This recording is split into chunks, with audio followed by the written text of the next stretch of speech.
पहिल्या बोर्डामध्ये माल भरत होते बरं का, आता डायरेक्ट बेंडामध्ये पण भरायला लागली ती माल. साले को बम से उड़ा दूंगा एक बार हाथ में आ जाए तो. गावातल्या गावात काम असलं का माझं मन प्रसन्न होतं, कारण इथले तर काम बिम करायला येते, सगळं जेवण वगैरे करायला येतं. इथं यशराजचा 4 दिवस झाला फोन यायला लागला होता की पीओपीची जाळी मारून ठेवले, तेवढे वायरिंग करा, पण मलाच वेळ भेटेना झाला. जसा का वेळ भेटला का पहिलं तर सगळे वायरिंग करून द्यायचं नियोजन लावून टाकलो मी. पहिलं नियोजन असते सगळ्या मेन्स वडून घ्यायचे, त्यामुळे तीच वडून घ्यायला लागलो. अबे तो आला का सकाळ सकाळी मी आलेलो दिसलो का लगेच पळत येतोय माझ्याकडे. आणि यशराज काय काम असते तर त्यामुळे त्यांना काय मला माहिती का, तुम्ही फक्त माझ्यासोबत काम करायला थांबा, इथं तुम्ही कुठं सुद्धा जाऊ नका. आता तुम्हाला प्रश्न पडला असेल की सगळ्या वायरी वडून तू वरच का बरं सोडून द्यायला लागला, तर विषय तुम्हाला नंतर सांगतो काय विषय आहे त्याचा. त्याच्या अगोदर हे बघून घ्या बरं का, हे प्लास्टरवाली नवीनच काय तर नखरं करते ते. ह्याच्यामध्ये माल भरला होता बेंडामध्ये. आता तुम्ही म्हणताल की कॅरी बॅग लावली नव्हती, तर लावली होती बरं का, तरी पण माल भरला. आता कसा भरला मी काय सांगू शकत नाही. मी पण नंतर काय केलं माहिती का, पहिलं बेंड होतं का ते फोडून काढून परत त्याला दुसरं बेंड लावून टाकलेलं आणि त्याची वायरिंग वडून टाकलो. अबे पप्या तुला दुसरे काम सांगितलं तर इकडं कशाला आला, तर मला काय नाही, मला असं चालतो गाडी घ्यायला तुमची. आणि आता बाथरूम आणि पॅसेज मध्ये जेवढे काय वायरिंग होती का तेवढी सगळी वडून घेतला. आणि आता राहिलं होतं ते म्हणजे लास्ट रूम. बरं काय लास्ट रूम मध्ये तर विषय काय माहिती का, इथं वायरी अशा गुंडाळून सोडण्याचं कारण म्हणजे एकच आहे. वरच्या साईडला काय माहिती का, वर आहे त्या विटाच्या भिंतीन, परतच्याला खाली आहे त्या सगळ्यात दगड भिंती, त्यामुळे वरच्या साईडला 2-2 मॉडेल टाकून सोडून दिले, तर तिथनं परतच्याला खाली पट्टी मारून आणायचं. नको म्हणलं अनिकेत कॉपी, त्यामुळे मी पितो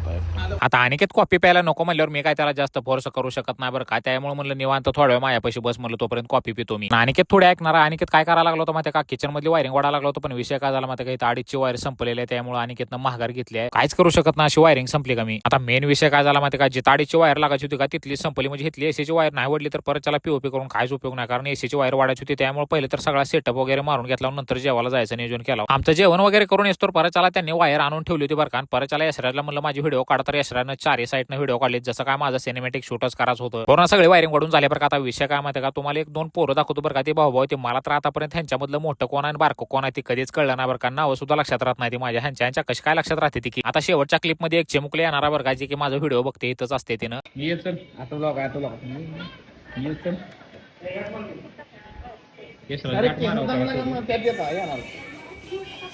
खावा खरंच खरं का, त्यात आयडियाने एवढं मला प्रेमानं दिलं होतं बरं का खायला. या आण्याला म्हणलं थोडं खातर, आण्यानं सगळंच खाऊन टाकलाय, मला थोडा तुकडा दिलाय फक्त. चला भाऊ, तुम्हाला जर ब्लॉग आवडला का लाईक शेअर फॉलो कमेंट तेवढं नक्की करा.